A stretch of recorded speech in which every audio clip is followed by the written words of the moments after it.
نحمده ونصلي على رسوله الكريم اما بعد فاعوذ بالله من الشيطان الرجيم بسم الله الرحمن الرحيم كتب عليكم القتال وهو كره لكم وعسى أن تكرهوا شيئا وهو خير لكم وعسى أن تحبوا شيئا وهو شر لكم والله يعلم وأنتم لا تعلمون وقال النبي صلى الله عليه وسلم لا تزال طائفة من أمتي يقاتلون على الحق ظاهرين على من ناواهم حتى يقاتل آخرهم المسيح الدجال او كما قال علیہ الصلاۃ والسلام۔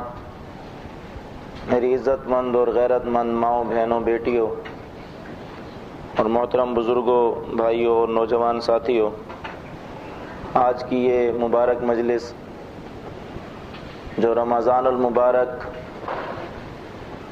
کے پہلے عشرے کے اختتام پر رکھی گئی ہے،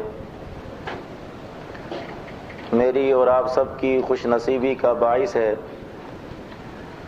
اللہ پاک نے ہمیں دنیا کے کاموں سے ہٹا کر اپنے دین کی بات کہنے اور سننے کے لیے جمع فرما دیا۔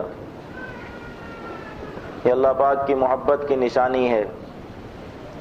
نہ ہر شخص کو وہ دین کی بات کہنے کی توفیق دیتا ہے، نہ ہر شخص کو سننے کی توفیق دیتا ہے۔ یہ رمضان المبارک ہمارے لیے بخشش اور رحمت والا بن جائے اور ہم سب کو جہنم سے نجات دے دی جائے، اسی فکر میں ہم سب یہاں جمع ہیں کہ سوچیں کہ ہمیں ایسا کیا کرنا ہے کہ اللہ پاک ہم سے راضی ہو جائے اور مرنے کے بعد ہم رسوائی سے بچ جائیں، ذلت سے بچ جائیں اور دنیا میں اپنی ذمہ داریوں کو سمجھنے والے اور ادا کرنے والے بن جائیں۔ دوسری گزارش یہ ہے کہ چونکہ اجتماع اصل میں مسلمان ماؤں، بہنوں، بیٹیوں کے لیے ہے، اس لیے گفتگو کا رخ تو انہی کی طرف رہے گا۔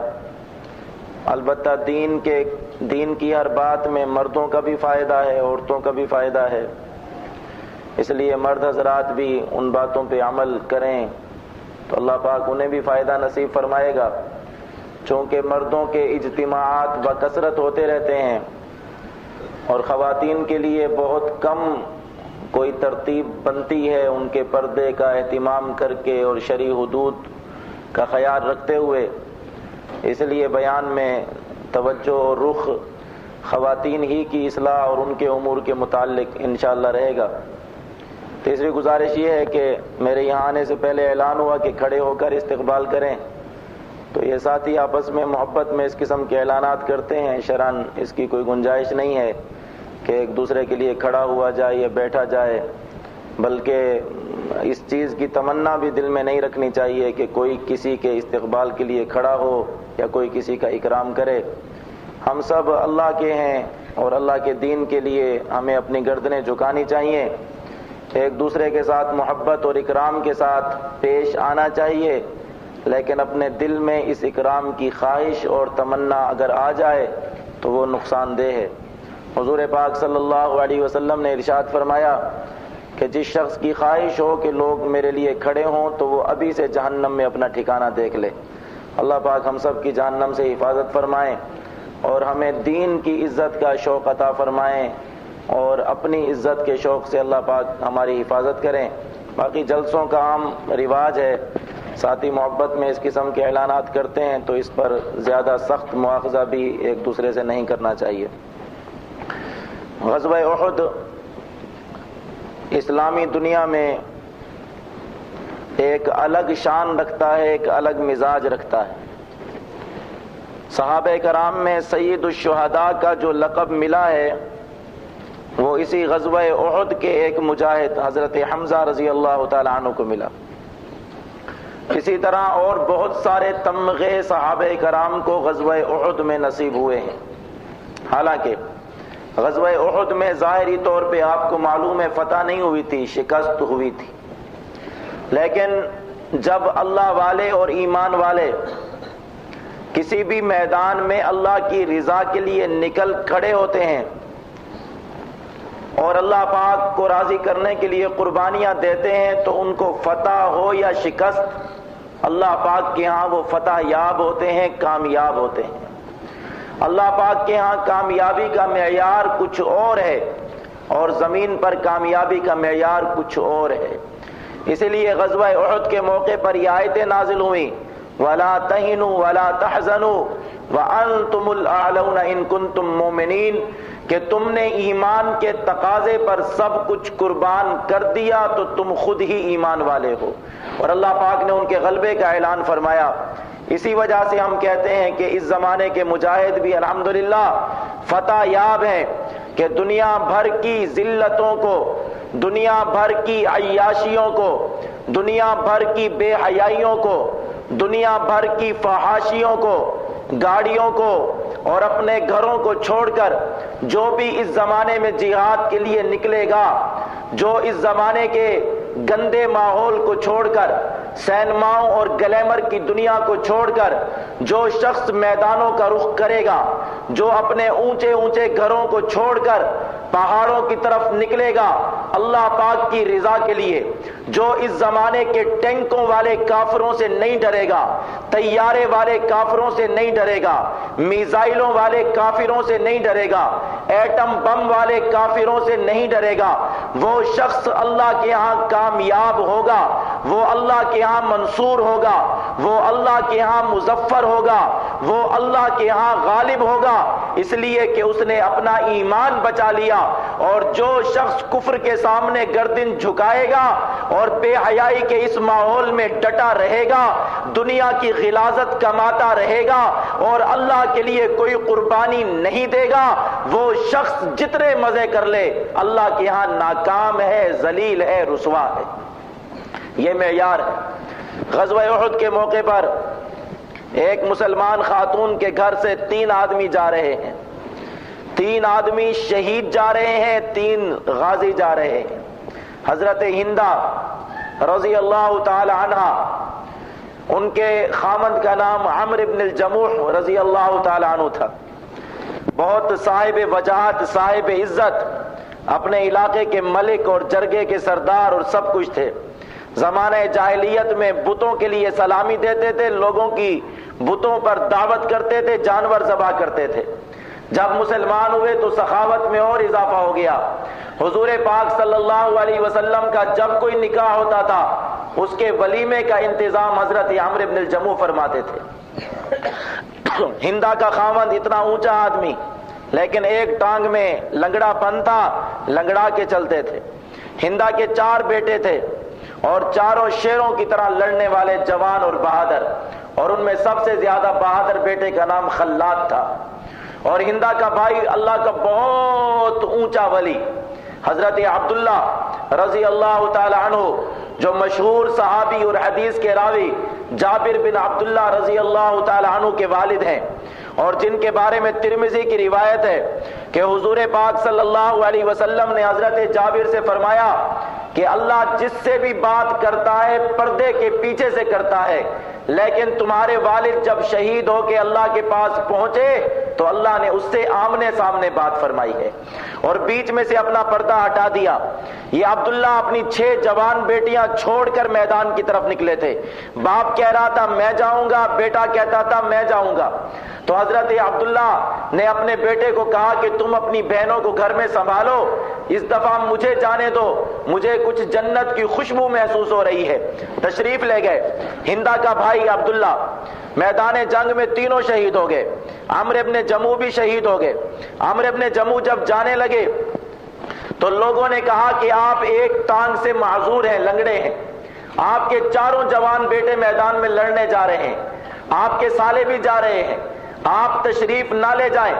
غصہ ہو گئے اور فرمایا کہ میں چاہتا ہوں کہ اپنی اس لنگڑی ٹانگ کے ساتھ جنت میں چلتا پھرتا ہوا نظر آؤں۔ اللہ کے نبی کے پاس شکایت لے کر گئے کہ میرے گھر والے مجھے روکتے ہیں۔ حضور پاک صلی اللہ علیہ وسلم نے اجازت مرحمت فرما دی، اجازت دے دی کہ جا سکتے ہیں۔ اپنے آپ کو اونٹ کے اوپر گھوڑے پر بٹھایا اور گھر کے دروازے پہ ہاتھ اٹھا کے دعا کی کہ یا اللہ شہادت دینا اور اس گھر میں مجھے واپس نہ لانا۔ تینوں میدان جہاد میں جا کے شہید ہو گئے۔ میری مسلمان ماؤں بہنوں، ہندا ایک مسلمان عورت قیامت کے دن وہ بھی اللہ کے سامنے کھڑی ہوگی، اور ہماری میک اپ میں، بیوٹی پارلر میں بن ٹھن کے نکلنے والی بہنیں بھی اللہ کے سامنے کھڑی ہوں گی۔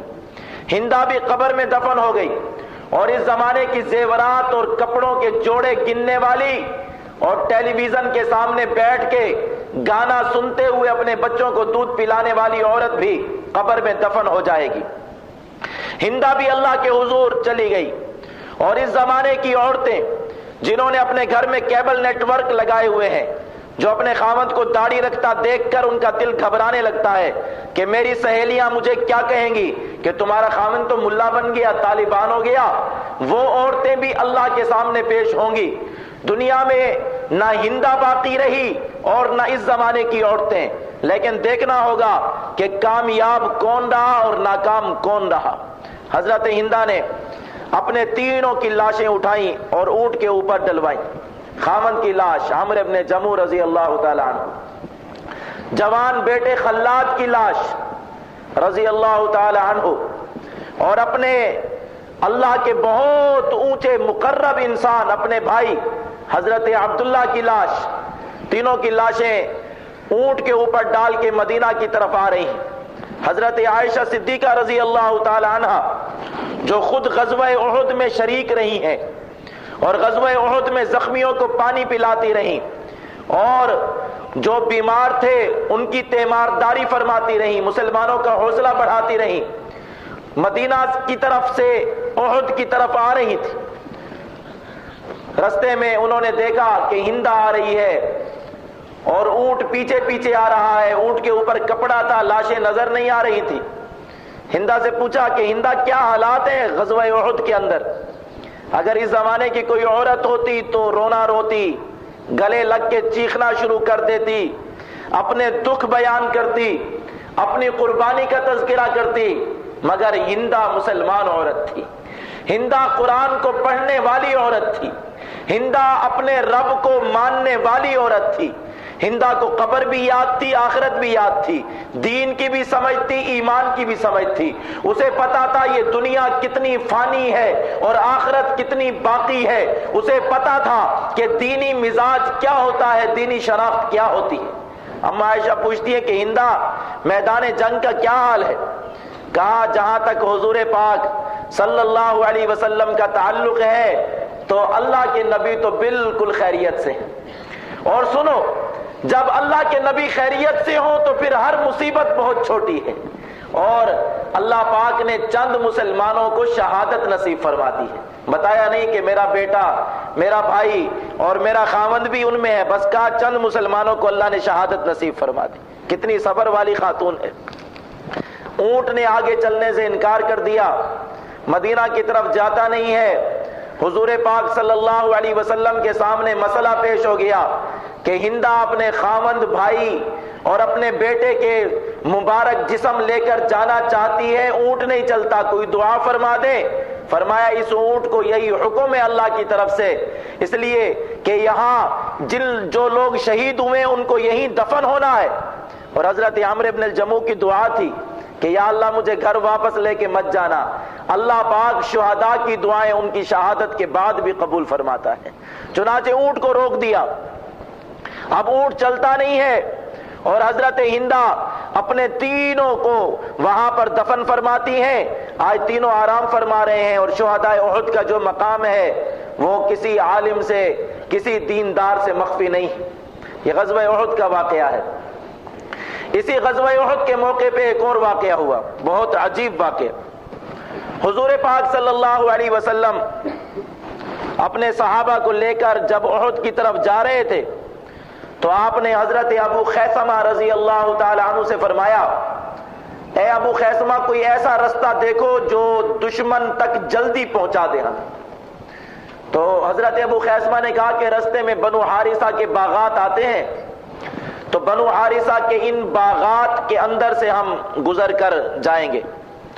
تو وہاں پر ایک شخص کا باغ تھا، یہ شخص اندھا تھا آنکھوں سے، اور اپنے آپ کو مسلمان کہتا تھا، مربع اس کا نام تھا، اسلام قبول کیا ہوا تھا، اندھا تھا، لیکن دل کے اندر ایمان نہیں اترا تھا اس کے۔ جب حضور پاک صلی اللہ علیہ وسلم اور آپ کا مبارک لشکر اس باغ میں داخل ہوا تو اس اندھے کو کسی نے بتا دیا کہ تمہارے باغ سے اللہ کے نبی اور ان کے مجاہدین گزر رہے۔ آپ کو پتا ہے کہ جس جگہ اللہ کے نبی کے قدم پڑتے ہیں اس جگہ کتنی برکتیں ہوتی۔ اللہ کے نبی تو چھوٹے سے تھے ابھی، حضرت حلیمہ سعدیہ رضی اللہ تعالی عنہ اپنی قبیلے بنو سعد کی دوسری عورتوں کے ساتھ مکہ آ رہی تھی۔ اس زمانے میں رواج تھا کہ مکہ والے اپنے بچوں کو دودھ پلانے کے لیے گاؤں میں دیہات میں بھیج دیتے تھے تاکہ دیہات میں رہ کر بچہ بہادر بنے گا، زبان فصیح و بلیغ سیکھے گا اور دیہات کے قدرتی ماحول کی وجہ سے اس کی صحت اچھی رہے گی۔ تو جب بنو سعد کی عورتیں آ رہی تھیں تو حضرت حلیمہ سب سے غریب عورت تھی اور اس کا اونٹ بہت آہستہ آہستہ چلتا تھا۔ عورتوں نے کہا کہ حلیمہ تمہارے اونٹ کی وجہ سے بڑی دیر لگ رہی ہے، بڑا نقصان ہو رہا ہے ہمارا۔ جب حلیمہ پہنچ گئیں، عورتیں پہنچ گئیں، سب عورتوں نے مالدار لوگوں کے بچے لے لیے، حلیمہ کو کوئی اپنا بچہ دینے کو تیار نہیں تھا۔ پتا چلا کہ عبد المطلب کا ایک یتیم پوتا ہے جس کا والد اس کی پیدائش سے چند مہینے پہلے انتقال کر چکا ہے اور اس کی طرف سے زیادہ انعام ملنے کی توقع نہیں ہے۔ حلیمہ نے سوچا میں بھی غریب ہوں، وہ بھی یتیم و غریب ہے، چلو میں اسے لے لیتی ہوں۔ حلیمہ کی قسمت اسے حضرت محمد عربی صلی اللہ علیہ وسلم کے گھر لے آئی۔ آمینہ کی گود میں آقا ابھی چھوٹے بچے ہیں، حلیمہ نے انہیں اپنے ساتھ لے لیا۔ جب واپس یہ قافلہ جا رہا تھا، حلیمہ کی اونٹنی سب سے آگے دوڑتی تھی تو دوسری عورتیں کہتی تھی حلیمہ کیا ہو گیا، کوئی نیا اونٹ خرید لیا؟ اس نے کہا اونٹ نیا نہیں خریدا، پر سواری ایسی آ گئی ہے جس کی برکت سے اونٹ میں اللہ پاک نے طاقت پیدا فرما دی ہے۔ میری مسلمان ماؤں بہنوں، حضور پاک صلی اللہ علیہ وسلم تو سراسر رحمت ہے۔ وما ارسلناک الا رحمتا للعالمین۔ اگر آپ کے خامند کے چہرے پر سنت کی داڑھی ہوگی تو جس طرح حلیمہ کے اونٹ پر حضور بیٹھے، اونٹ برکت والا ہو گیا، صحت والا ہو گیا۔ جس شخص پر نبی کی سنت ہوگی اس شخص کو اللہ پاک رحمتیں عطا فرمائیں گے۔ جس گھر میں حضور کی سنتیں ہوں گی اس گھر میں اللہ پاک رحمتیں عطا فرمائیں گے۔ جس خاتون پہ اللہ کے نبی کی سنتوں کا اثر ہوگا اس پر اللہ کی رحمت آئے گی، اس لیے کہ جس جگہ اللہ کے نبی ہو یا آپ کی سنت ہو وہاں اللہ پاک عذاب نازل نہیں فرماتا ہے۔ قرآن پاک میں واضح طور پہ فرما دیا وَمَا كَانَ اللَّهُ لِيُعَذِّبَهُمْ وَأَنْتَ فِيهِمْ، اے نبی جب تک آپ ان میں موجود رہیں گے اللہ انہیں عذاب نہیں دے گا۔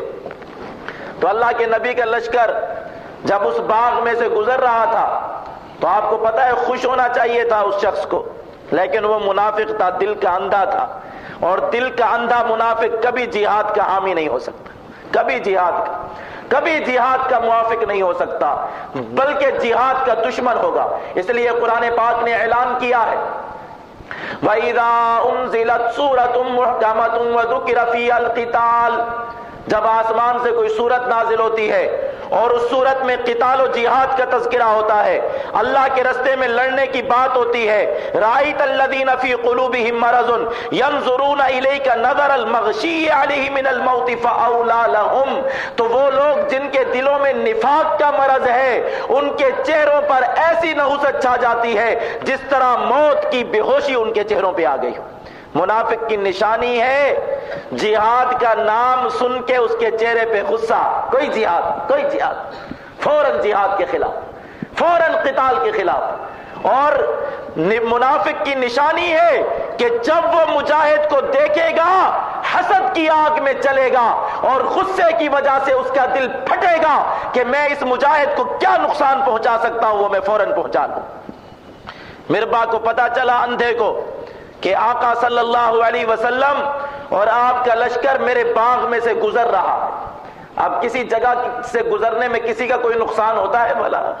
نہ باغ کے پھل توڑ رہے تھے، نہ باغ کے درختوں کو کاٹ رہے تھے، نہ اس باغ میں قیام کا ارادہ تھا، صرف اللہ کے نبی اور صحابہ گزر رہے تھے، اور ایسی مبارک ہستیوں کا گزر جانا، ایسی مبارک ہستیوں کا کسی جگہ سے ہو کر چلے جانا، یہ اس شخص کے لیے اتنی بڑی سعادت تھی کہ سجدے میں گر جاتا، رب کا شکرانہ ادا کرتا کہ اللہ کے آخری نبی حضرت محمد مصطفیٰ احمد مجتبیٰ یہاں سے گزر رہے ہیں، صحابہ گزر رہے ہیں، صدیق و فاروق عثمان و علی یہاں سے گزر رہے ہیں، کیسے کیسی عظیم ہستیاں گزر رہی ہیں، مجاہدین اسلام گزر رہے ہیں، جن مجاہدین کے قدموں میں بھی اللہ پاک نے خیر رکھی ہے، جن کے گھوڑوں میں بھی اللہ پاک نے خیر رکھی ہے، جن کے اسلحے میں بھی اللہ پاک نے خیر رکھی۔ ایک شخص عبداللہ بن مبارک کے پاس آیا اور آ کے کہا کہ میرے گھر میں جادو ہے، جنات پتھر پھینکتے ہیں، جادو ہے، جنات پتھر پھینکتے ہیں۔ عبداللہ بن مبارک نے کہا جہاد والا عربی گھوڑا لے جا کے گھر میں باندھ دو۔ کوئی تعویذ نہیں دیا کہ یہ تعویذ ادھر لٹکاؤ ادھر لٹکاؤ، یہ 500 تعویذ لے جاؤ، صبح جوتے مارنا، 6 تعویذ اس میں ڈالنا، 18 تعویذ سر میں پینا۔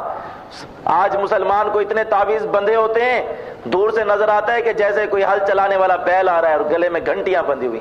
اور بھائی ایک تعویذ سے کام چلا لو اگر بہت ضروری ہے، ایک تعویذ، یا رب کا پورا قرآن جیب میں رکھ لو۔ اب قرآن پاک میں تو ہزاروں آیتیں ہیں اور ہر آیت تعویذ ہے کہ نہیں ہے؟ قرآن کی ہر آیت تعویذ ہے۔ تعویذ کہتے ہیں تعوذ سے نکلا ہے، وہ چیز جو بیماریوں سے، شیطان سے، جادو سے، سحر سے، آسیب سے بچانے والی ہو۔ تو قرآن تو پورا تعویذ ہے، پورا تعوذ ہے۔ قل اعوذ برب الفلق، قل اعوذ برب الناس، پورے قرآن میں تعوذ ہے، تو پورا قرآن جیب میں رکھ لو۔ اتنے سارے تعویذ باندھتے ہیں اور پھر ایک تعویذ گر جائے سوچتے ہیں کہ اب ہمارا کام نہیں ہوگا۔ مسلمانوں اللہ پر زیادہ بھروسہ کرو۔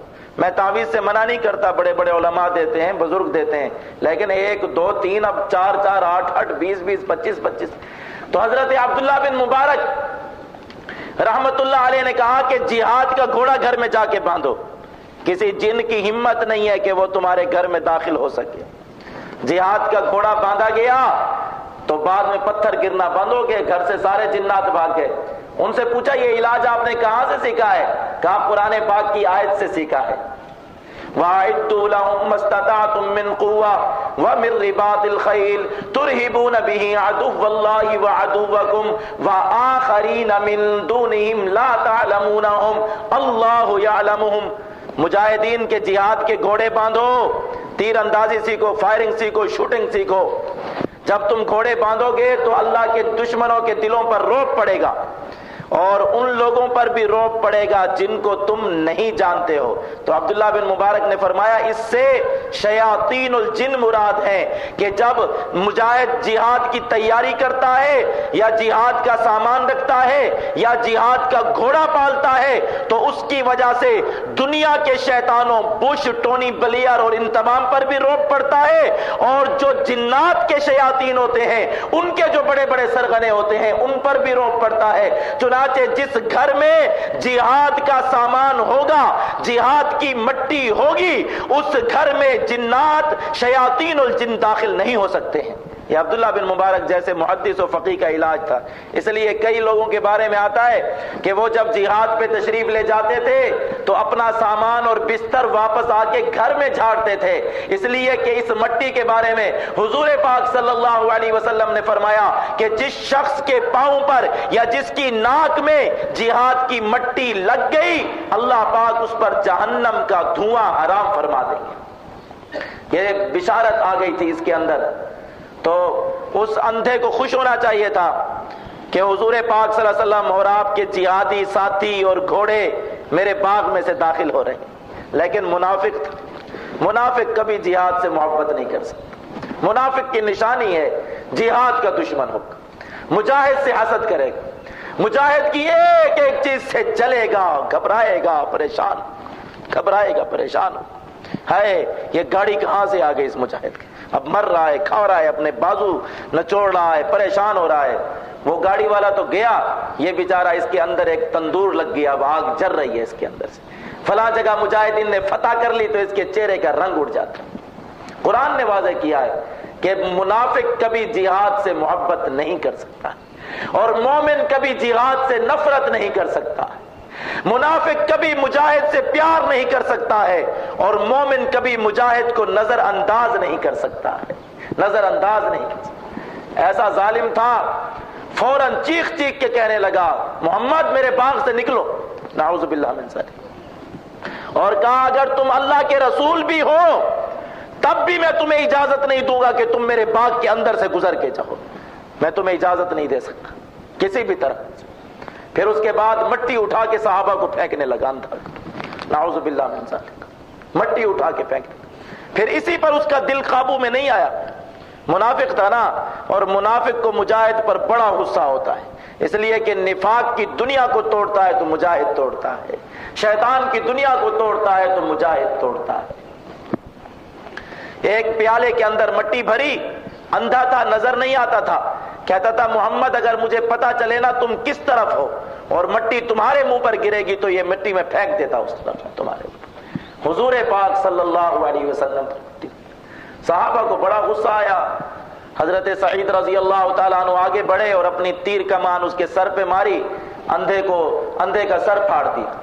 اب ارد گرد میں جو منافقین چھپے ہوئے تھے، نام کے مسلمان، جہاد کے دشمن، وہ اس اندھے کی طرف سے آ گئے تو حضرت اسید بن حضیر نے تلوار نکالی اور کہا کہ آج میں ان کا ستیہ ناش کرتا ہوں۔ تو حضور پاک صلی اللہ علیہ وسلم نے فرمایا یہ دل کا بھی اندھا ہے، آنکھوں کا بھی اندھا ہے، چھوڑو ان لوگوں کو، اور آپ صلی اللہ علیہ وسلم اس باغ میں سے گزر کے چلے گئے۔ یہ دو کردار ہیں جو ہر زمانے میں جہاد کے ساتھ پیش آتے ہیں۔ ایک طرف ہندا جیسی کمزور عورت ہے، جس عورت کو دنیا کی سب سے کمزور مظلوم مخلوق کہا جاتا ہے، مگر ہندا بلندی کے ان مقامات پہ پہنچ چکی ہے کہ بڑے بڑے مرد رش کرتے ہیں کہ ہائے کاش ہم ہندا جیسے۔ خاون شہید کی بیوی بن گئی، بیٹا شہید کی اماں بن گئی، اور بھائی شہید کی بہنا بن گئی۔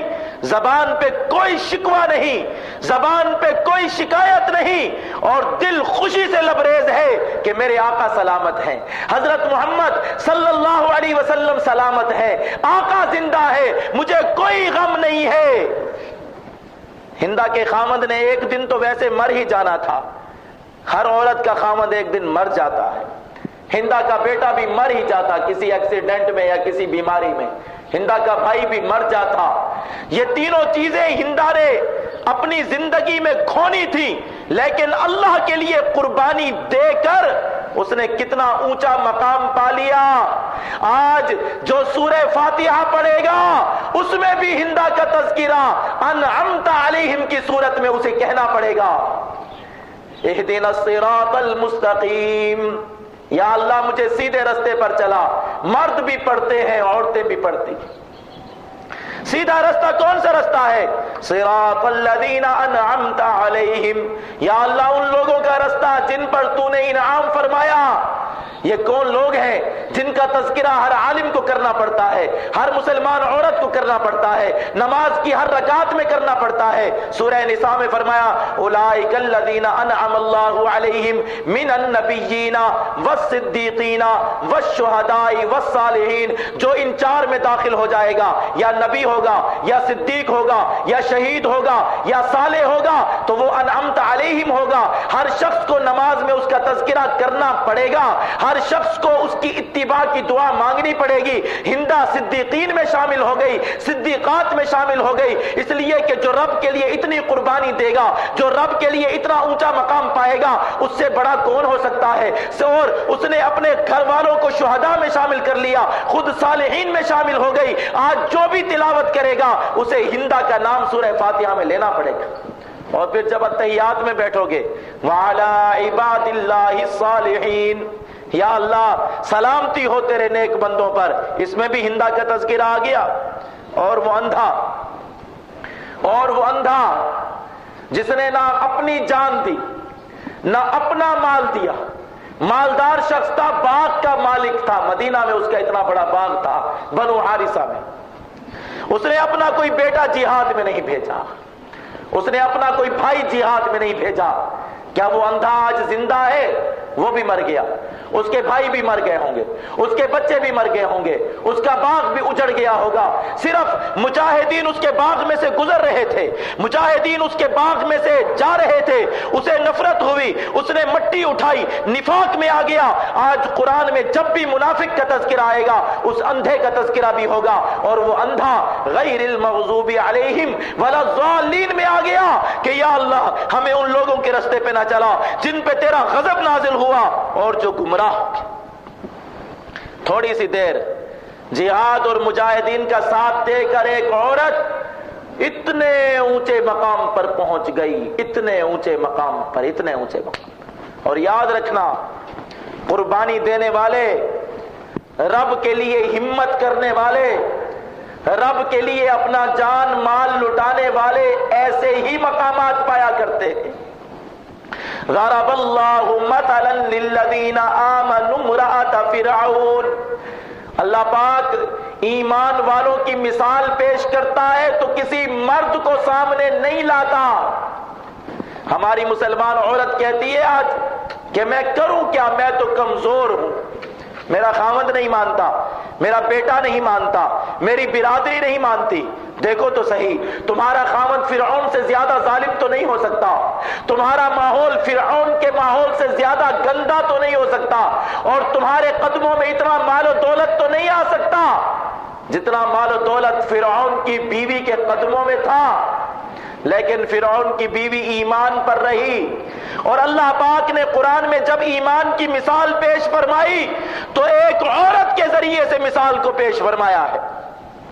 ضرب اللہ مثلا للذین آمنوا امرأۃ فرعون، اللہ پاک ایمان والوں کے لیے مثال پیش کرتا ہے کہ اگر ایمان لانا چاہتے ہو فرعون کی بیوی جیسا ایمان لے کے آؤ۔ میری مردان کی مسلمان ماؤں، بہنوں، بیٹیوں، ناراض مت ہونا، ہماری ماں بہن کو تو تھوڑے سے پیسے آ جائے، تھوڑا سا مال و دولت آ جائے، وہ اللہ کو بھول جاتی ہے، وہ قبر کو بھول جاتی ہے، وہ آخرت کو بھول جاتی ہے، اور ایسے ایسے گندے گناہوں میں مبتلا ہو جاتی ہے کہ پتہ ہی نہیں چلتا کہ یہ اماں عائشہ کی بیٹی ہے، یہ اماں فاطمہ کی بیٹی ہے، یہ مدینہ والے نبی کا کلمہ پڑھنے والی ہے۔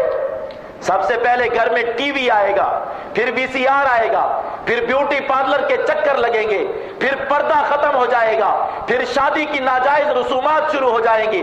ہر خوشی کے موقع پہ سب کو راضی کرو گے، ماما کو بھی راضی کرو، خالہ کو بھی راضی کرو، چاچی کو بھی راضی کرو، اور ناراض کرو تو صرف اپنے رب کو ناراض کرو، جس رب نے مال دیا، جس رب نے صحت دی، جس رب نے سب کچھ دیا۔ مسلمان بہن، چند دن بعد یہ زرق برق کپڑے اتر جائیں گے، چند دن بعد یہ زیور اتار لیا جائے گا، چند دن بعد یہ جوتوں کے جوڑے ختم ہو جائیں گے، اور کفن پہنا کر لوگ قبر میں ڈال دیں گے۔ وہاں پوچھا جائے گا کہ نمازیں پوری تھی کہ نہیں، جہاد کے ساتھ تعلق کیسا تھا، ایمان کے ساتھ تعلق کیسا تھا، رب کے لیے کیا قربانی دی ہے، تب جا کے ہمیں پتہ چلے گا۔ ہماری مالدار عورتیں آج کل ایک ایک جوڑا پہن کے آتی، اتنا مہنگا کہ پھر غریب عورتوں کے دل بھی کھٹے ہوتے ہیں، پھر وہ اپنے خاوند کے سر میں جوتے مارتی ہیں جا کے کہ فلاں نے تو 6000 کا پہنا تھا، مجھے بھی ویسا چاہیے۔ اگر تم سادہ رہتی، میری ماں بہن، تمہارے پاس پیسہ آ گیا تھا، تم 6000 کا جوڑا لینے کی بجائے 400-500 والا پہن کر باقی 5500 کے دوپٹے خرید کر کسی شہید کی بہنا اور ماں کے سر پہ جا کے رکھتی تو آسمان پر بھی تیرا تذکرہ فرشتوں کے درمیان ہو رہا اور تیری قبر روشن ہو چکی ہوتی۔ تو بھول گئی، اماں عائشہ کوئی غریب عورت نہیں تھی، اماں عائشہ غریب نہیں تھی کہ اس کے کپڑوں پر پیوند لگے رہتے تھے، اماں عائشہ غریب نہیں تھی۔ اماں عائشہ کا بھانجا حضرت عبداللہ بن زبیر پورے حجاز کا بادشاہ تھا، وہ سونے چاندی کے بڑے بڑے تھیلے بھر کے اماں کو دے جاتا تھا، پھر واپس دیکھتا تھا کہ شاید اماں نے کوئی جوتا اچھا پہنا ہو یا کپڑے، مگر اماں کے کپڑوں پر وہی پیوند لگے ہوتے تھے۔ ایک بار سارا دن مال تقسیم فرماتی رہی، سارا دن اپنے دونوں ہاتھ بھر بھر کے مال تقسیم کرتی تھی۔ ہماری مسلمان عورت تو 100 کا نوٹ بھی نکالے تو دل اچل کے حلق میں آ جاتا ہے، بخل کا مرض کھا رہا ہے، ذلیل کر رہا ہے۔ سارا دن اماں عائشہ سونا چاندی تقسیم کرتی رہی، شام کو سورج غروب ہونے کا وقت آیا تو باندی سے کہا، باندی نے یاد دلایا کہ اماں آپ کو روزہ ہے، آج نفلی روزہ ہے۔ کہا اچھا پھر لے آؤ کوئی افطار کا سامان لے آؤ۔ اس نے کہا اماں گھر میں کچھ بھی نہیں ہے افطار کی۔ کہا اچھا پہلے یاد دلاتی تو میں کوئی 1 آدھ درہم رکھ لیتی، کوئی سامان، چلو چھوڑو۔ پھر دنیا نے، آسمان نے وہ منظر دیکھا کہ عبداللہ بن زبیر کی خالہ اور حضور پاک صلی اللہ علیہ وسلم کی سب سے چہیتی بیوی، جس کے ساتھ نکاح کے لیے آسمان پہ خوشیاں منائی گئی تھی، جبرائیل امین اماں عائشہ کی صورت لے کر آئے تھے زمین پر اور حضور کو آ کے دکھائی تھی کہ آسمانوں پہ فیصلہ ہو چکا ہے کہ یہ آپ کی بیوی بننے والی ہے۔ وہ تیل کے ذریعے سے، جس تیل سے چراغ جلایا جاتا ہے، اس تیل کے ذریعے سے اپنا روزہ افطار فرما رہی تھی۔ ایک بار عبداللہ بن زبیر نے بہت سارا مال بھیجا، پھر واپس آ کے دیکھا تو اماں سارا تقسیم کر چکی تھی۔ تو اس نے آ کے ادب کے ساتھ کہا کہ خالہ جی کہیں ایسا نہیں ہو سکتا تھوڑا سا پیسہ اپنے لیے بھی رکھ لیا کرو، سارے ہی بانٹ دیتی ہوں۔ اتنا غصہ آیا حضرت عائشہ کو، کہا کہ میں قسم کھاتی ہوں اس رب کی جس نے مجھے پیدا کیا، آئندہ نہ میں تجھ سے پیسہ لوں گی نہ تیرے ساتھ بات کروں گی۔ ہماری عورتیں اپنے خامن سے، بھائی سے اس لیے روٹھی بیٹھی ہوتی ہیں کہ نیا جوتا نہیں آیا ہے، نیا جوتا، منہ خراب ہو گیا کہ عید کا دن ہے سب لوگ نئے جوتے پہنے تھے، میرے بچے اور میرا پرانا جوتا اب منہ پھلا کے کسی کونے کے اندر بیٹھی ہوئی ہے۔ اور میری اماں عائشہ ناراض ہے کہ اس کے بھانجے نے اسے اللہ کے راستے میں خرچ کرنے سے کیوں روکا۔ ہماری مالدار مسلمان عورتوں کی کسی الماری میں جا کے دیکھو، اتنے جوتوں کے جوڑے ہوتے ہیں، اگر اللہ پاک قیامت کے دن صرف یہی جوتے بھی سر میں مار دینا تو جہنم میں جانے کے لیے کافی۔ اتنے سینڈل، اتنے پتہ نہیں کیا کیا مصیبتیں۔ اور ایسے واقعات ہوئے جب افغانستان پہ خبیث امریکہ نے، مردود خدا اس کو ذلیل و خوار فرمائے، حملہ کیا اور وہاں سے کئی مسلمانوں کو ہجرت کرنی پڑی۔ ایک مسلمان عورت کا بچہ اس کی گود میں بھوک کی وجہ سے مر گیا، وہ اس کے منہ میں کنکر ڈالتی تھی کسی طرح سے کہ وہ کسی طرح پھر اپنی تھوک اس کے منہ میں دیتی تھی، بیچاری کے اپنے جسم میں دودھ نہیں تھا، کئی دن سے کھانا نہیں کھایا تھا، بالآخر وہ بچہ شہید ہو گیا، ماں کی گود کے اندر شہید ہو گیا۔ اور ہمارے جوتوں کے سینڈل گننے میں نہیں آتی کہ نیا فیشن آیا جی، اب نیا دیکھو وہ نئی ماڈل پھر رہی ہے، کوئی کمینی ٹی وی کے اندر کوئی گندی شکل والی اپنے پاؤں میں گندے سی جوتی پہن کے اب وہ پورے شہر میں تلاش ہوگی کہ ہمیں بھی وہ جوتی چاہیے۔ عبداللہ بن زبیر پریشان ہے، خالہ ناراض ہو گئی، اماں عائشہ ناراض ہو گئی، اس منتیں کر رہا ہے، کہا تو نے کہا کیوں یہ مجھے؟ مال اللہ نے اس لیے نہیں دیا کہ اسے جمع کر کے رکھا جائے، مال اللہ پاک نے اس لیے دیا کہ انسانوں کی حاجتیں اور ضرورتیں پوری کی جائے۔ یہ تو قارون و فرعون کا مزاج ہے، ایک بلڈنگ، دوسری بلڈنگ، تیسری بلڈنگ، اتنا بینک بیلنس، اتنا سامان، سانپ بن کے مال کے اوپر بیٹھ جاتے ہیں، اتنا مال جمع کرتے ہیں، حرص کرتے ہیں، پھر جا کے قبر میں دفن ہو جاتے ہیں، مال پیچھے ذلیل ہوتا رہتا ہے، نہ انسانوں کی حاجتیں پوری ہوتی ہیں۔ اماں عائشہ نے کہا تو نے مجھے رب کے راستے میں خرچ کرنے سے روکا ہے، میں تجھ سے بات نہیں کروں۔ عبداللہ بن زبیر نے کہا خالہ معاف کر دے، آئندہ نہیں۔ سفارشیں ہوئی، بڑی منتیں ہوئی، کئی دن چکر کاٹے، پھر جا کے خالہ نے معاف کیا۔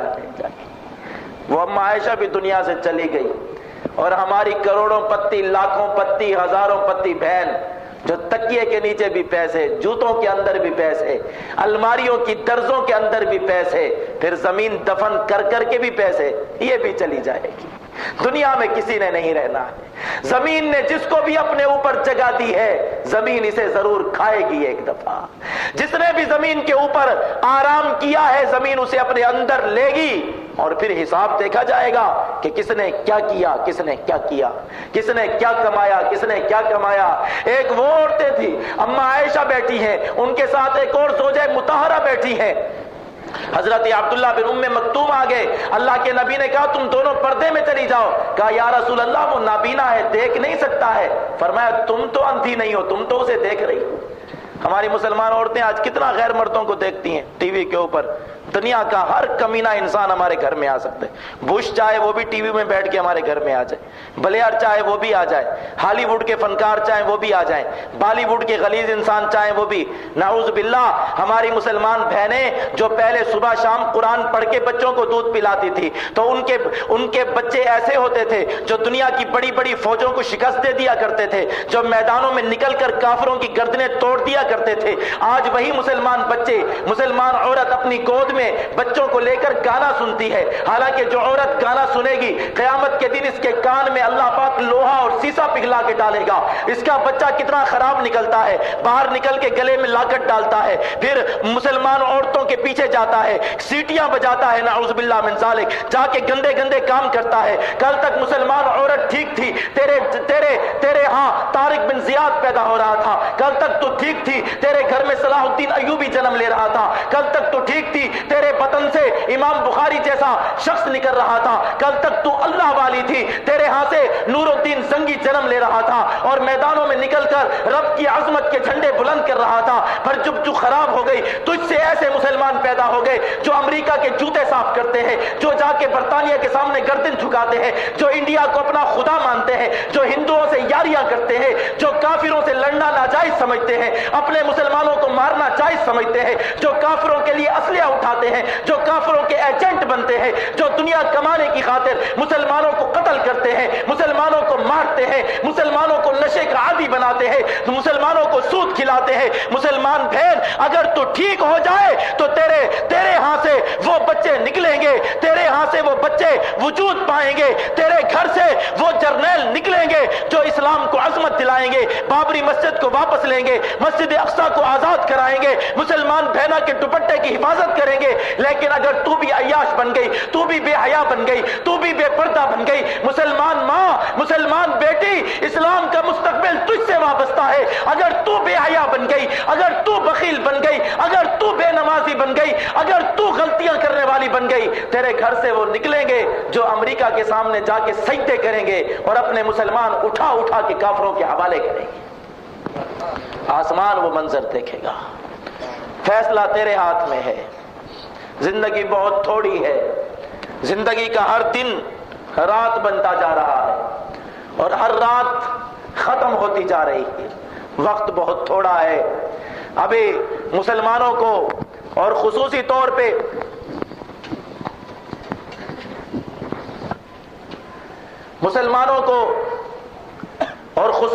پہ ہماری مسلمان خواتین کو اپنی زندگی کا طرز اور انداز بدلنا چاہیے. ہمارے لوگ آج بہت اعلیٰ لباس اور بہت ظاہری ٹیپ ٹاپ رکھتے ہیں, مگر نہ اللہ کے ہاں کوئی عزت ہے, نہ زمین پہ کوئی عزت. حضرت فاروق اعظم رضی اللہ تعالیٰ عنہ 17 پیوند اپنے کپڑوں میں لگا کر گئے اور بیت المقدس کی چابیاں ان کے قدموں میں ڈال دی گئی. بہت زیادہ سینٹ, بہت زیادہ خوشبوئیں, عطر استعمال کرنے والی میری مسلمان ماں بہن قبر کی مٹی لاشوں کو خراب کر دے گی. گلی گلی بیوٹی پارلر, نعوذ باللہ من ذالک. نقلی بال, نقلی ناخون پالش, پتہ نہیں کیا کیا مصیبت. میرے خیال میں جتنا کاسمیٹکس کا سامان باہر ملک سے آتا ہے میک اپ کا, اگر یہی پیسہ شہیدوں اور غریبوں کی کفالت پہ خرچ ہو جائے اور جہاد پہ خرچ ہو جائے تو یقیناً مسلمان ساری دنیا پہ قبضہ کر سکتے ہیں. لیکن لاکھوں روپے صرف باتھ روم میں چلے جاتے ہیں. جب منہ دھوئیں گے تو سب کچھ ختم, بازو دھوئیں گے سب کچھ ختم, پاؤں دھوئیں گے سب کچھ ختم. میں نے ایک کتاب میں واقعہ دیکھا, حضور پاک صلی اللہ علیہ وسلم جب معراج کی رات تشریف لے جا رہے تھے آسمانوں پہ, تو آسمان و زمین کے دوران آپ صلی اللہ علیہ وسلم نے خوشبو سونگی بہت زیادہ, سینٹ کی نہیں, عطر کی نہیں, بہت اعلیٰ خوشبو. تو جبرائیل سے پوچھا کہ جبرائیل کیا جنت قریب آ چکی ہے؟ یہ مجھے جنت کی خوشبو آ رہی. فرمایا آقا جنت تو بہت دور ہے, ابھی جنت تو آسمانوں کے بھی اوپر ہے, بہت دور. کہا پھر یہ کس کی خوشبو ہے؟ تو جبرائیل نے کہا کہ یہ ایک عورت کی قبر کی خوشبو ہے جو زمین و آسمان کے درمیان مہکتی رہتی. عورت کی قبر کی خوشبو. کہا ہاں, یہ عورت فرعون کے گھر میں خادمہ تھی. حضرت موسیٰ علیہ السلام کی دعوت اس تک پہنچی تو ایمان لے آئی. فرعون کی بیٹی کو کنگا کرتی تھی، ایک بار کنگا زمین پہ گرا تو زبان سے نکل گیا لا الہ الا اللہ، لا الہ الا اللہ۔ فرعون تک خبر پہنچی، تلواریں اور خنجر لے کے آ گیا کہ تو میرے سوا کسی اور کو خدا کہتی ہے۔ ایک مسلمان عورت کا ایمان دیکھو، مکہ والی سمیہ کا بھی ایمان دیکھو جو ابو جہل کے سامنے ڈٹ گئی، اپنے ایمان سے پیچھے نہیں رہی۔ حضرت اسماء کا بھی ایمان دیکھو جس نے ہجرت والی رات کس طرح سے خدمت کی ہے آقا کی، اور اپنے والد حضرت صدیق اکبر کی۔ اور اس عورت کا بھی ایمان دیکھو، فرعون نے اس کے ہاتھ اور پاؤں کاٹ دیے، پاؤں کاٹ دیے، ہاتھ کاٹ دیے کہ تجھے کفر اختیار کرنا پڑے گا۔ ہماری تو کسی کو ایک کانٹا چبھ جائے فوراً خدا کو چھوڑ کے شرک شروع کر دیتے ہیں، اللہ کو چھوڑ کے طرح طرح کی چیزوں۔ اس نے کہا فرعون تو ابھی ہاتھ پاؤں کاٹے ہیں، پورا جسم بھی کاٹ دے تو میں اللہ ہی کو رب مانتی ہوں، تجھ کو اپنا رب نہیں مانتی۔ اس کے بعد فرعون اس کی 2 بچیوں کو لایا، ایک بیٹی 7 سال کی تھی، 6-7 سال کی، ایک 6 مہینے کی۔ پہلے 7 سال والی بچی کی گردن پہ چھری رکھی کہ بتا مجھے خدا مانتی ہے یا اس کو؟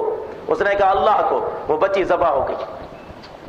دوسری بچی 6 مہینے کی ماں کے سینے پر رکھ دی، یوم تذہل کل مرضعۃ عما ارضعت وتضع کل ذات حمل حملها وترى الناس سکارى وما هم بسکارى ولكن عذاب اللہ شدید، کہ قیامت کے دن کا زلزلہ، ان زلزلۃ الساعۃ شیء عظیم، قیامت کے دن کا زلزلہ اتنا سخت ہوگا کہ دودھ پلانے والی عورت اپنے دودھ پینے والے بچے کو بھول جائے گی۔ معلوم ہوا کہ دودھ پینے والا بچہ زیادہ پیارا ہوتا۔ اس بچی کو سینے پہ رکھ کے فرعون نے اس کی گردن پہ تلوار رکھی کہ بتا مجھے رب مانتی ہے یا اللہ کو؟ اگر تو نے اللہ کہا تو تیری یہ بچی بھی ذبح۔ اب ماں کے دل میں تھوڑی سی ہمدردی آئی کہ میری یہ بچی ذبح نہ ہو جائے، ابھی تردد میں سوچ رہی تھی، اللہ پاک نے اس بچی کو زبان دے دی۔ وہ اپنی ماں سے کہتی ہے ماں وہ بڑی بہن تو جنت میں انتظار کر رہی ہے اور تو یہاں سوچ کے دیر لگا رہی۔ اس نے کہا میں اللہ کو رب مانتی ہوں، بچی کو بھی ذبح کر دیا، عورت کو بھی ذبح کر دیا۔ اس عورت کی خوشبو آسمان و زمین کے درمیان ہے، اور حدیث میں حضور نے فرمایا کہ جو عورت خوشبو لگا کر گلی کوچے میں پھرے گی اور غیر مرد اس کی خوشبو کو سونگیں گے، ایسی عورت کا حشر بدکار عورتوں کے ساتھ جا کر ہوگا۔ ہمیں دونوں میں اندازہ لگانا ہے کہ کس چیز کو ہم نے لینا ہے۔ دین ہمارے سامنے ہے بالکل واضح طور۔ میں عرض کر رہا تھا کہ قرآن پاک نے جب ایمان کی مثال پیش فرمائی کسی مرد کو نہیں لائے، عورت کو لائے۔ ضرب اللہ مثلا للذین آمنوا امرأۃ فرعون، اللہ پاک ایمان والوں کے لیے مثال پیش فرماتا ہے۔ او ایمان کا دعویٰ کرنے والے حکمرانوں، ایمان کا دعویٰ کرنے والے پہلوانوں، ایمان کا دعویٰ کرنے والے مضبوط مردوں، ایمان کا دعویٰ کرنے والی عورتوں، اگر ایمان دیکھنا ہے فرعون کی بیوی آسیہ بنت مزاحم کا ایمان دیکھو۔ دنیا کی ساری دولت اس کے قدموں میں تھی، فرعون کی بادشاہت 70,000 شہروں پر تھی، اور اس کا محل میلوں میں پھیلا ہوا تھا۔ اس محل کے اندر اپنی نہریں جاری تھی، سونے چاندی کے محلات تھے۔ اتنا سب کچھ ہونے کے باوجود فرعون جیسا ظالم اس کا خامن تھا جو اس کی خدمت کرتا تھا، اتنی بڑی دنیا کو ٹکرا کے فرعون کے محل کو پیچھے کر کے فرعون کہتا ہے کہ مجھے خدا ماننا ہوگا تب یہ ساری دنیا تیری ہے، اور مجھے خدا نہیں مانے گی تجھے اس محل سے نکال کر تیرے ہاتھ میں میخیں گاڑ دوں گا، تیرے پاؤں میں کیلیں گاڑ دوں گا۔ وہ فرعون کے محل کو جو میلوں میں پھیلا ہوا کروڑوں اربوں روپے کا ہے، فرعون کی نہروں کو، فرعون کے باغات کو، سلطنتوں کو نفرت کے ساتھ دیکھ کر آسمان کی طرف اپنی آنکھوں میں آنسو بھر کے مسکراتے ہوئے دیکھتی ہے، اپنے رب سے کہتی ہے رب ابن لی عندک بیتا فی الجنہ، اللہ جنت میں گھر دے دے، مجھے اس ظالم مردود کا گھر نہیں چاہیے، مجھے اس کافر مردود کا گھر نہیں چاہیے، مجھے دنیا کی بادشاہت نہیں چاہیے۔ رب ابن لی عندک بیتا فی الجنہ، اللہ مجھے جنت کا گھر چاہیے، مجھے دنیا کا یہ عارضی گھر نہیں چاہیے۔ فرعون نے اپنے خادموں کو بلایا اور کہا اسے دیوار کے ساتھ کھڑا کر دو، اس کے ہاتھ اور پاؤں میں کیلیں کاٹ دو۔ وہ ملکہ، وہ خوبصورت عورت، وہ نازک پلی ہوئی جس نے کبھی اپنے سر پہ دھوپ نہیں دیکھی تھی، جس کے جسم کو کبھی کانٹا نہیں لگا تھا، جو بچپن سے مالدار گھرانے کی پلی تھی، آج اس کے ہاتھ پاؤں میں کیلیں گاڑی جا رہی ہے، آسمان پر بھی شور برپا ہے۔ رب فرشتوں سے کہتا ہے جاؤ، ابھی کیل اس کے ہاتھ پہ نہ چھپے کہ اسے شہادت کا مقام لا کے جنت میں لے آؤ، اور پھر جنت میں اس کا نکاح قیامت میں حضرت محمد عربی کے ساتھ کر دینا۔ دنیا کا محل چھوڑا، دنیا کا محل چھوڑا، جنت کا محل ملا۔ فرعون جیسا کافر چھوڑا، محمد عربی جیسا خامد ملا۔ مسلمان ماؤں بہنوں، تم رب کو جو کچھ دو گی رب تمہیں اس سے بہتر دے گا، لیکن ایمان فرعون کی بیوی جیسا ماحول نہیں ہے۔ جی کیا کریں، بچے دوسروں کے گھر جائیں گے ٹی وی دیکھنے، اگر ہم نہیں رکھیں گے کیوں جائیں گے تمہارے بچے؟ ان کے پاؤں نہیں باندھ سکتی ہو؟ ان کو بہادر نہیں بنا سکتی ہو؟ ماضی میں بھی تو تمہاری جیسی مائیں گزری ہیں۔ آج بچہ روتا ہوا آ جائے کہ میرے بچے کو کس نے مارا ہے، زمین کو جوتے مارے گی ماں، زمین کو کہ زمین نے مارا ہوگا، دیوار کو مارے گی، فلاں کو۔ حضرت صفیہ حضور پاک صلی اللہ علیہ وسلم کی پھوپھی ہے، وہ ان کا بیٹا زبیر گھر میں روتا ہوا آتا تھا، امی مجھے فلاں نے مارا ہے، تو اٹھ کے ایک تھپڑ لگاتی اس کو، اچھا تم مار کھا کے آئے؟ 2-3 تھپڑ اور لگا دیتی۔ چند دن زبیر نے یہ دیکھا، اس نے کہا یہ تو بری بات ہے مار کھا کے آنا، پھر روزانہ آ کے بتاتا تھا امی آج میں مار کے آیا ہوں، کہتی شاباش بیٹا شاباش بیٹا، بہادر بنا رہی تھی۔ یہی زبیر جب 12-13 سال کا ہوا تو رب نے اسے کتنی اونچی سعادت دی ہے۔ زبیر گھر میں بیٹھے تھے، 11 یا 13 سال کی عمر تھی، نابالغ بچہ ہے، لیکن ماں نے شیر بنایا تھا، اس کو شیر بنایا تھا۔ ماں نے اسے بریلر مرغی کی طرح نہیں پالا تھا، اسے جو ہے نا ویڈیو اور آڈیو کیسٹوں کے درمیان ڈسکو ڈانسر نہیں بنایا تھا، مجاہد بنایا تھا۔ سعادت تو دیکھو میری ماں بہن، کاش تیرا بچہ بھی ایسا ہو، تیرے بچے سے بھی بش اور بلیئر اور واجپائی اور ایڈوانی ڈریں، پھر تو ماں کہلانے کے قابل ہوگی، پھر تو ماں کہلانے کے قابل۔ تیرے بچے کو کافر کہیں یہ ہمارا ایجنٹ ہے، ہمارا دوست ہے، یہ ہمارا ساتھی ہے، تو پھر تو نے اسلام کا حق ادا نہیں کیا، تو نے مسلمان ہونے کا حق ادا نہیں کیا۔ زبیر کو خبر ملی حضور پاک صلی اللہ علیہ وسلم کو گرفتار کر لیا ہے مکہ والوں نے۔ زبیر نے اٹھ کے تلوار نکالی میان سے اور غصے سے نکال کے توڑتے ہوئے باہر کی طرف۔ اگر مائیں بچوں کی صحیح تربیت کریں تو بچہ 11-12 سال کی عمر میں شہید جوان بن سکتا ہے، پر اسے ٹافیاں کھلائیں گے، اب ٹافیاں کھانے والا کبھی جوان بنے گا بھلا؟ بسکٹ، ٹافیاں، جیم، جیلی، اس کو کھجوریں کھلاؤ، اس کو پھل کھلاؤ، اس کو سخت روٹی کھانے کا عادی بناؤ، مسلمان بنے؟ چاکلیٹ، چھالیاں، زنانہ 18 سال کا ہو جاتا ہے پتہ نہیں چلتا مرد ہے یا عورت ہے، ابھی تک اتنا کمزور کر کر کے پالتے، ورنہ 11 سال 12 سال کی عمر میں آدمی پورا جوان ہو سکتا ہے۔ میں چیلنج کر کے کہتا ہوں بچوں کو ٹافیاں نہ کھلاؤ، چھالیاں نہ کھلاؤ، ان بچوں کو تھوڑی بہت ورزش کراؤ، ان کو بچپن سے شہد دو، روٹی دو، ان کو کھجور کھلاؤ، پھر 11-12 سال کی عمر میں دیکھو یہ تمہارے گھر کی دیواروں کی بھی حفاظت کریں گے، اپنی ماں بہن بیٹی کی بھی حفاظت کریں گے، کہیں جہاد میں بھیجنا چاہو گے تو خود مرضی سے جائیں گے انشاءاللہ، اور روزانہ ان کو 8 انجیکشن نہیں ٹھوکنے پڑیں گے کہ ادھر سے انجیکشن، ادھر سے انجیکشن، ادھر سے ٹیکا، ساری چھالیاں کھا کھا کے چاکلیٹ چبا چبا کے چنگم کھا کھا کے بچوں کا ستیہ ناش کر دیا۔ یہ نہیں سوچا کہ یہ بچے ہماری گود میں امانت ہے، ہم نے انہیں مسلمانوں کا امام بنانا ہے، ہم نے انہیں مسلمانوں کا جرنیل بنانا ہے۔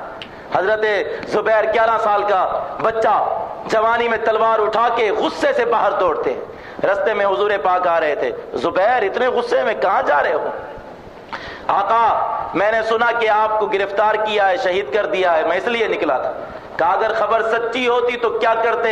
کہا رب کعبہ کی قسم میں مکہ کی گلیاں اور مکہ کی نہریں ان مشرکوں کے خون سے بھر دیتا، میں ان کو اتنا قتل کرتا۔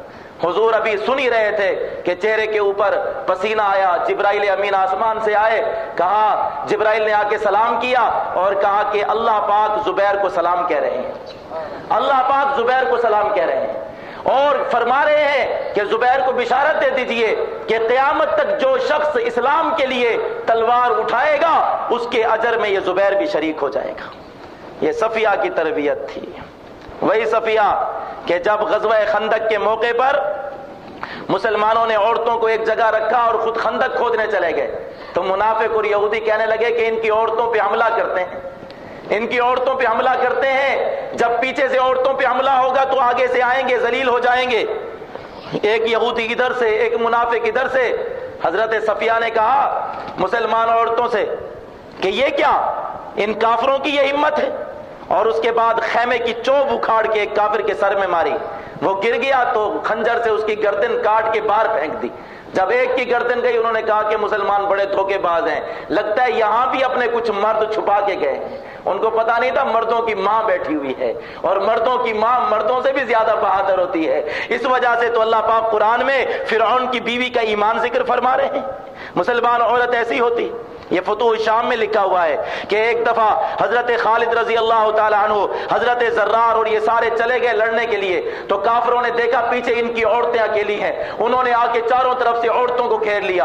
عورتیں بے بسی کے عالم میں دیکھ رہی تھی. 200-250 عورتیں تھی. اچانک حضرت خولا کھڑی ہوئی اور کہا مسلمان بیٹیوں کیا کافر تمہارے جسموں کو ہاتھ لگائیں گے؟ کیا سوچتی ہو؟ عورتیں رونے لگی. کہا کہ نہیں خولا، ہم بزدل نہیں ہیں، لیکن سارا اسلحہ اور تلواریں مسلمان لے کے چلے گئے ہیں، ہمارے پاس کچھ بھی نہیں ہے. فرمایا یہ زمین کے پتھر اور یہ خیموں کی چوبیں کب کام آئیں گی؟ پھر تکبیر کا نعرہ بلند ہوا اور مسلمان بیٹیاں پتھر اٹھا کے اور خیموں کی چوبیں اٹھا کر کافروں کے مقابلے پہ لڑنے لگی. ابھی لڑائی شروع ہوئی تھی، کافر حیران تھے کہ اچانک ایک بجلی کڑکی. حضرت خالد رضی اللہ تعالیٰ عنہ، حضرت کاکا، حضرت زرار جب گھوڑے پہ بیٹھ کے آواز لگاتے تھے تو بجلی کی کڑک کی طرح ان کی آواز نکلتی تھی. دیکھا کہ وہ ان کا لشکر بھی پہنچ گیا ہے.